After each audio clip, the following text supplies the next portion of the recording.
chance and you blew it. Heard me from the start, yeah, you knew it. Victor, thank you for coming. Thank you. Where are you from? Chicago, Illinois. What area? Little Village, Cicero, Wicker Park, Lincoln Park. Moved around a lot. Mm-hmm. What was it like growing up in Chicago? It's great. I feel like I've gotten to meet all kinds of people. I think that's awesome. I've moved around a lot of schools growing up, so I got to make a lot of friends all around the area. So it's been fun. What were some of your musical influences growing up? I would say I really liked Michael Jackson. Stevie Wonder was dope. Sure. I grew up listening to reggaeton for a minute. A lot of Daddy Yankee, Don Omar, Rakim Y. Yeah. You know Chente? Vicente Fernandez? I can't say I do. I'd be lying. Well. But Daddy Yankee had a run. I'll tell you that. He did. Oh, he definitely did. He was on fire. We seen the Yandel. Yeah, they were going crazy. You speak fluent Spanish? Mm-hmm. What's your favorite Spanish word? Ooh. I don't have one. I just think the language itself, like, any word just sounds so, like, just flavorful. It's, like, so smooth. I don't know fluent Spanish like that. You're 100% Mexican? Mm-hmm. My dad's Puerto Rican and my mom's Irish and German. That's Only cool. Spanish I know is just all the cuss words. All the cuss words? Yeah, Yeah, most kids in school grew up You with know? just the cuss words. Yeah. But I couldn't hold a conversation if I wanted to. At what point did you start creating music? When I was 16, 17, I got a copy of FL Studio from my friend Aaron, and then from there I just started messing around. Then, I cracked Ableton. Don't tell anybody, but, I was doing some torrents, and, I was on Ableton for a minute, and I was making beats for my friends from church because they liked, freestyling and stuff, so they would come over, and I would record them, and then I started making music for myself, and people liked it, and I was like, yes. What impact did your parents have on you, like getting you into music? My dad is a mariachi, so I grew up listening to him play the trumpet at home. He tried to get me to play the trumpet, but I wasn't a big fan. My mom loves singing, like she grew up singing too. She had like a pop group in Mexico. I've never heard their music, but I'm assuming it's good 'cause she's a good singer. But yeah, I mean they both sing, and then like they grew up in the church singing, so they try to get me to do that, and I gave into it. So I was singing in church for a minute, and I was part of like the youth band. So yeah, I was a church kid too for a bit. What was the name of your mom's group? It was called Ecstasies, like ecstasy in Spanish. You've never just Googled it or any of that? No, I've never Googled it. I don't think they were like big or anything, but I'll check. I wish I would have known that before the interview. I would Anytime have tried. You're gonna try Nard Ward? I would have tried, yeah. Anytime I try and look it up, I can't find anything. Like when I ask her about it, she's like, "Oh, we only had cassettes." How old are your parents? My mom, I think she's like 56, and my dad's like 47. How many siblings do you have? 3. I'm Where the do oldest. you fall? Oldest? We're all split up by 3 years. So. Okay, so you guys were in a relatively similar like time frame. Mm-hmm. I have I'm one of 9, and I'm like the 3rd oldest. But in your case, did you feel like being the oldest, comparatively to your youngest sibling, they had it a lot easier than you did? I would say to a degree, yeah, because I mean I had to take a lot of the heat, like for. I can't imagine what it's like to be a parent because I've never, I'm not a dad. But that you know of. Oh my God. But I can imagine that it's hard. So, a lot of like their first mistakes as parents were like on me. So I had to take a lot of that. So I think a lot of those mistakes my parents learned from them, and now they're doing better like with my younger siblings. So yeah, I mean they definitely had it better, but I'm happy that my parents were able to like learn from their mistakes with me, and if my siblings can be happier at that age, like that's good. Where did you go to high school? I went to Morton Freshman Center in Cicero. Then I transferred to the Chicago High School for the Arts in Humboldt Park, and then end of junior year I transferred back to Morton East in Cicero, and then I dropped out my junior year, so I didn't even finish. Damn, I didn't finish college. It happens. You didn't need it. Yeah. I didn't need it. I didn't need it. I just feel like once you're past junior year, you don't need your senior year. Yeah. I feel like senior year is all about finding a college that's right for you, and I didn't really plan on going to college. So Me either. sounds College is like a big scam.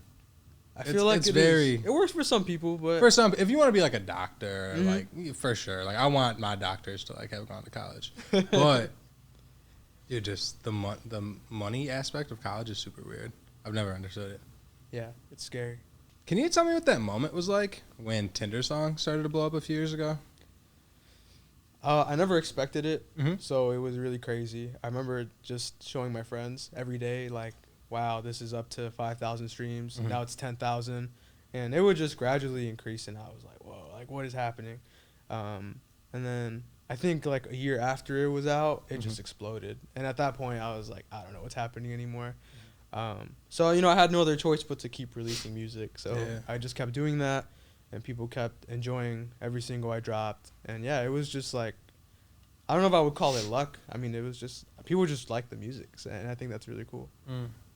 So last year, you released your project, Blue 2000. Mm-hmm. It even landed at number 17 on our top 50 Chicago projects list. What was the creation process of that tape like?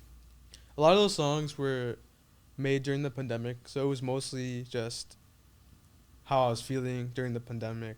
A lot of the influences that I was taking in during that time, I wanted to just experiment with them and just put them out there. So, my song Forever, I was really inspired by Stevie Wonder and like his chord progressions. I was listening to a lot of Stevie during the pandemic. So I was trying to kind of put out like my inner Stevie and just kind of combine everything that I had on my iPhone at the time. And yeah, that was it. That's what ended up being Blue 2000. I also just tried going for like a more poppy sound. I had never tried pop music, so I thought it'd be cool. And yeah, that was my take on pop / like R&B stuff. Yeah. I love that project a lot. Thank you. I listen to the LUV song like almost every day when I get in my car. Yeah, It's so good. Thank you. It's thank so you. good. I made that song in 2018. Really? And I held on to it for like the longest time. Just so to that like one's find a really- project that it fit on? I actually like didn't like it at first. Really? Yeah, I thought it was really bad because so my perspective on music has shifted over time. Like as you get older, you like change your mind about a lot of things. And when I was younger and first releasing music, I was so into like the indie stuff, and so like let's keep it indie and let's keep it rusty, and I like how it sounds. It's not mixed or mastered. I just like how like the rawness of the song. But over time, I started really liking, mixing and mastering and like those aspects. Yeah. So when I listened to LUV again, the guy who produced it, Cooper, he reproduced it a little bit more. And then after that, I was like, yo, this sounds like a smash hit. Like, this sounds like a radio hit. Like, I really like it. There's still a little bit of me in there. It's not like fully just pop. So I was like, let's put it out. Yeah. Do you have a personal favorite song off of that project? I would say Forever is my favorite. I really liked making that one because I just remember sitting on the floor and I had like a bunch of synths laid out. I got some pretty good money during that time, so I splurged on some synthesizers, and I remember just sitting on the floor. And I had a little studio room. It was when I was living in LA, and I had like my bass over here and like an OB6 over here, and I was just like tracking and just feeling it. I really didn't have a plan in mind. And I remember just singing, like, keep talking about, and I was like, that sounds so sick. At the time, that was when, Childish Gambino's project, and the one with the white cover, that's when that came out. So I was very inspired by that too, and I was like, man, let me just like fuse all this stuff. And that's how that song was born, and I just really liked using real synths, because growing up, I was using software versions of things and just emulators, so playing that in real time was really fun for me. How was your time living in LA? It was good. I mean, I moved there as soon as the pandemic started, so It's so tough. it was really tough because I had all these expectations and like, wow, I'm gonna work with all these people. I'm gonna be outside. Yeah, I'm gonna be outside, the sun. Moving in with my partner. It's gonna be such a crazy good time, and we got locked in. So, we just spent a lot of time inside watching TV, like learning how to cook. I mean, it was still kind of fun, but Yeah. I would have preferred to not have a pandemic and like get to work with other people, and Facts. feel like my career would have like, because it was already kind of like going up. Yeah, absolutely. I had just played Tropicalia, Mhm. and I had just put out Victor's debut, so it was going really well.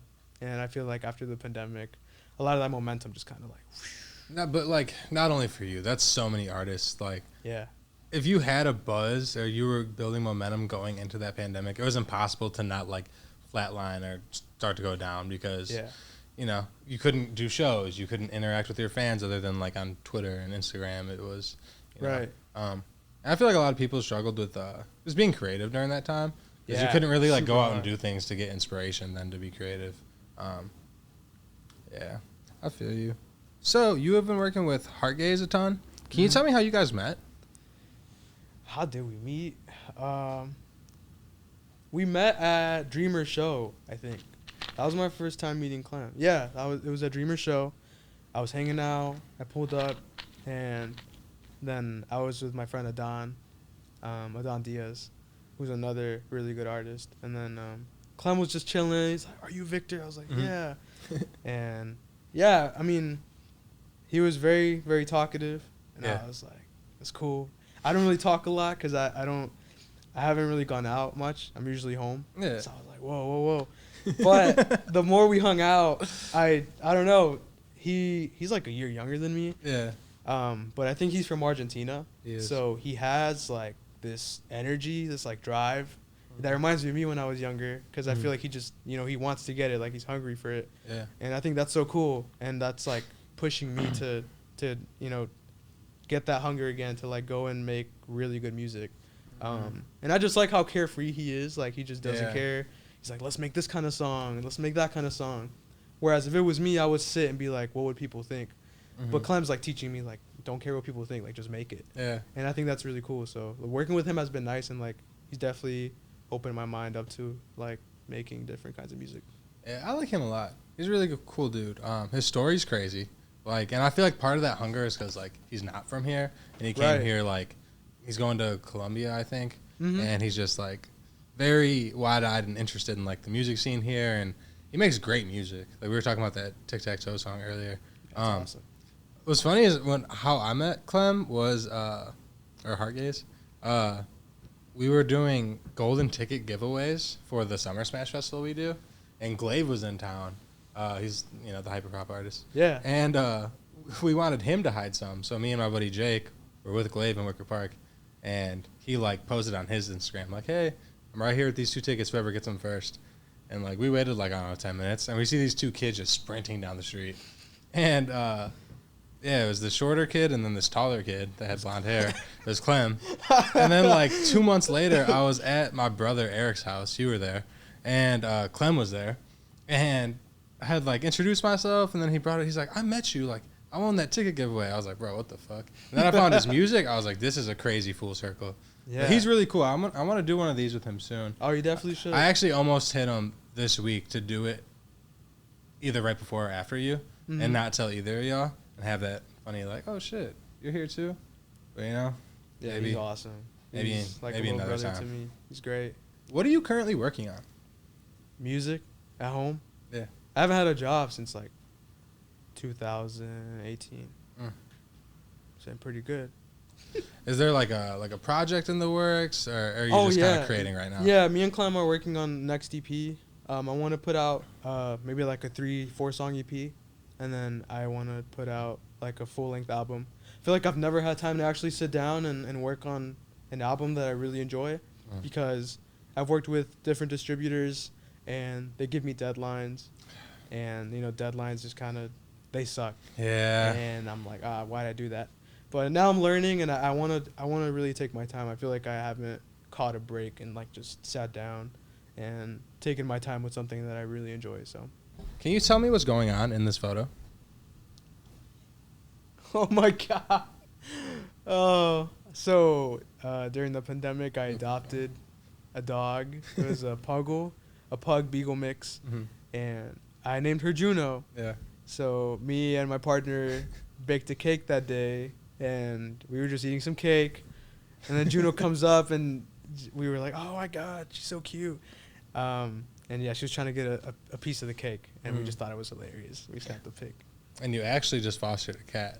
Yeah, and I've been fostering a cat. Her name's Betty. So I love animals. They're just Do you like great. dogs or cats more? Both are very different in their Yeah. own ways. So I think both are great. Yeah. I prefer dogs, I think. Just because, like, they're super loyal, you know? Very Bro, you can loyal. get home from the crib, you haven't been on shit all day, or you can get home to the crib, and they're just, like, so excited. They're like, yo, Very I've been excited. waiting for you. Mhm. Your cat, like, I've had cats before, like, my family has, and it's like, yo, come here. They'll call it over, and they'll just look at you like you're stupid. It's like, But I do like cats. When they fuck with you, they're awesome. But when Yeah. they don't, it's kind of tough. It's a tough relationship. Yeah, Yeah. you kind of just don't know what to do with them. What's your favorite animal ever? I like owls. Nice. Owls are great. Whenever I get like the what animal would you be, like an owl would be. Why? Sick. They're just so cool. Well, they're nocturnal. I stay up till like 3 a.m. all the time. So I'd probably be an owl just because I stay up a lot. And they're just so chill and they're just perched up, Yeah. just making noises like woo. Yeah. So Crazy sick. thing about an owl is like when their head turns and it's like nothing else. Like they could fully like turn their head all the way. Yeah. That's kind of creepy. And their eyes are just huge. Yeah, They're just big. I've always liked frogs.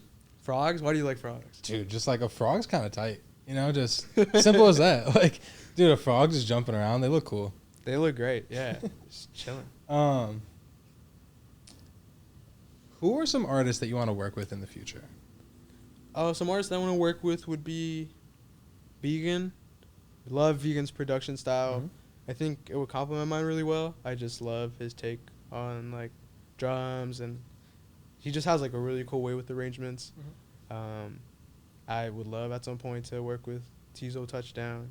He's awesome.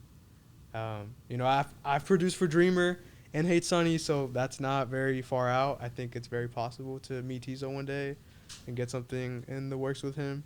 I would love to make more stuff with Dreamer too. I've got 2 songs on their project, and it's really good. I'm just excited to keep working with more Chicago artists too. I love Teezo so much. He's Teezo's like great. one of my favorite artists that has came out in the last like 5 years. Same. He's just such a character, and I watched your interview with him, and it was so cool. It was a great interview. It was a great interview. That was the first day I met Teezo. And Teezo, so he came to Chicago. It was like November of like 2020. And he had a thick thermal head-to-toe camouflage like suit, like jacket. And he had a cowboy hat on with a bunch of nails in the hat. He had a wig and like the biggest boots ever. So he's already tall, but he might as well have been like 6'8" that day. Like he was just walking around like really big. And So cool. we had to do the whole interview in third person. So I wasn't interviewing Teezo Touchdown.